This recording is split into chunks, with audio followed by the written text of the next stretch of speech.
Well, hello and welcome to Knife Delights. It's time for a Saturday Stockman Stampede. Saturday Stockman Stampede is an open tag started by our good friend Terry over at Terry's Knives and Man Stuff. And I want to thank you, Terry, for creating this wonderful open tag. I kind of ran out of Stockmans there for a while and haven't been doing this open tag response, but I just received a beauty, an absolute beauty. We have a buck 301 Stockman here on the table, and the story behind this is I had a subscriber and viewer reach out to me and said he had something that he wanted to share with me. He wanted to send it to me, and this is the 301, and it is printed on the blade there, last production year, El Cajon, California. And we've got Chuck Buck's signature there. And Chuck would be the grandson of Hoyt Buck, the founder of Buck Knives. And then I'm not sure about this second signature, if that's CJ Buck or not. I can't quite make out that signature. But if it is CJ, well, CJ is the current CEO of Buck and is the great-grandson of Hoyt Buck, fourth generation. One of the things I love about Buck Knives is, you know, they're still in their fourth generation, still family owned. It's wonderful. So the 301 Stockman is one of my favorite Buck patterns as far as the slip joint knives go, and it's kind of the standard model. If you're not familiar with Buck Stockmans, and I'm not quite sure what year this started, I'm still trying to narrow that down. But sometime, I think in the early 90s, they started adding a third spring so that each blade has a spring.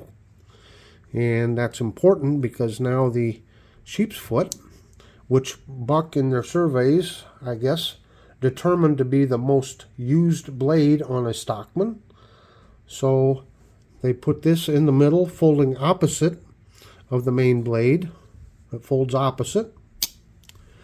A lot of times the clip point and the sheep's foot share the same blade. The same spring, I should say. But anyway, by adding that third spring, and now they put this one in the middle, it really sandwiches in there. It makes it a very strong blade.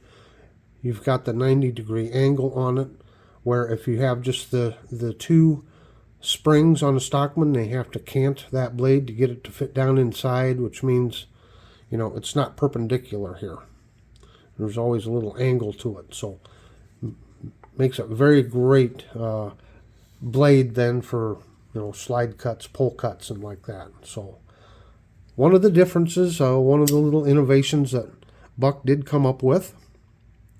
The cover material here is the standard Velox, and Velox is well, it's pretty much just like Delrin. I'm not going to get into all the chemistry and all that, but, you know, Velox and Delrin are basically the same material, and it does have the saw cut to it. It has the traditional Buck logo there, and that is a hammer hitting a knife, cutting through a bolt.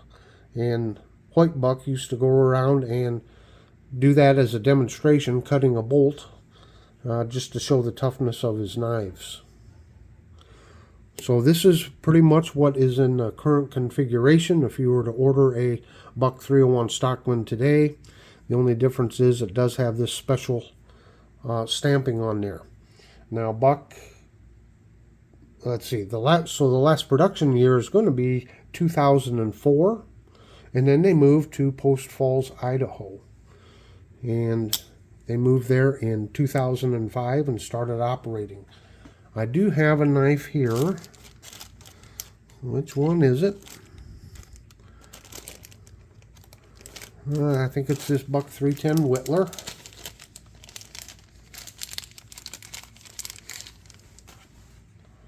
So here we have a Buck 310 Whittler. And which tang is it? On one of these tang, there we go. And you can see stamped on the tang here, the state of Idaho. So that shows that this one was made in 2005 in Idaho. The 2005 models of knives have that Idaho stamp on it. Pretty interesting. Now, I have done videos that kind of go real in-depth over the history of the Buck 301. They first came out in 1966, and they were had a contract with Schrade to make that. And I've got one of them here. You'll have to excuse me. I keep them in bags with notes on them so I can keep them separated. So this is a version 1 of the Schrade made Buck 301, and as I said before, you can see here it's just got the 2 springs to it.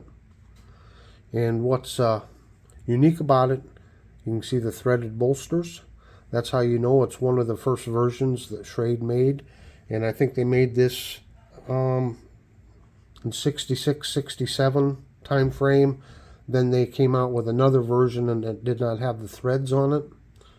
And then after a few years, because of Buck's warranty system, their good warranty, people would send these back maybe for some warranty service. But the way Schrade attaches their covers, it's called the swindle method. It's like I don't know how to describe it, but you stick it down in there and then it gets slid down on there and locked into place. And the Schrade made knives are extremely difficult to take apart and repair.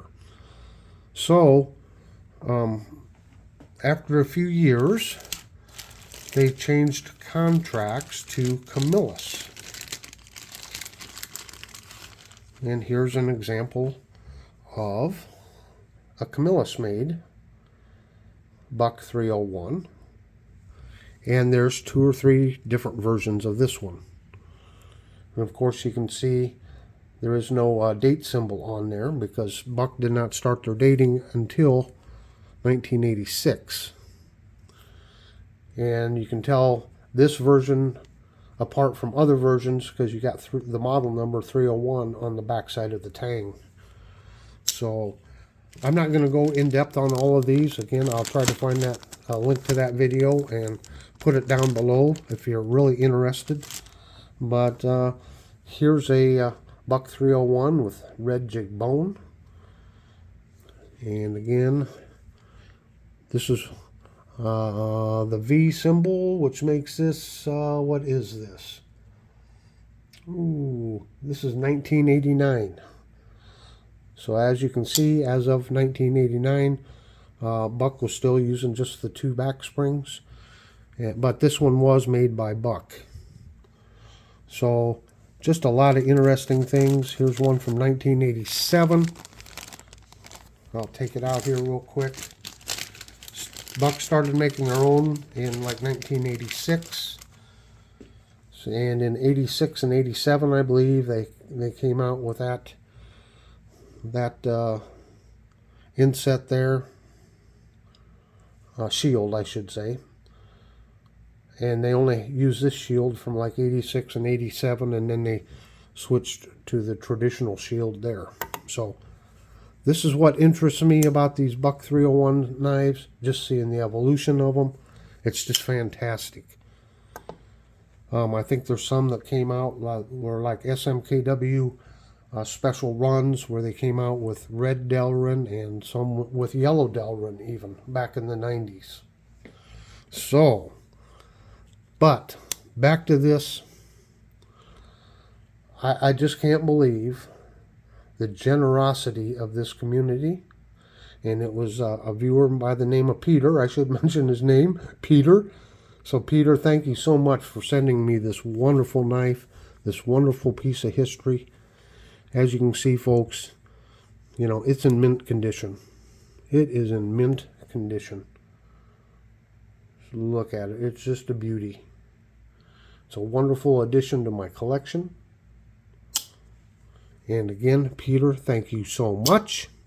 Now, I did send Peter a couple of knives in return. He wanted some user EDC type knives, and he said that he doesn't have an electrician's knife, and he's always wanted one of them. So I sent him that Camco electrician's knife that I just cleaned up. I sent him that, And I sent him my Case Junior Sod Buster because he said he didn't have a sod buster. So I sent him a couple of users. I'm hoping when he gets them and he gets to using them, I get a little feedback from him, see how he likes them. So, but again, Terry, thank you so much for this wonderful open tag. And for everyone, go out and have a very delightful day.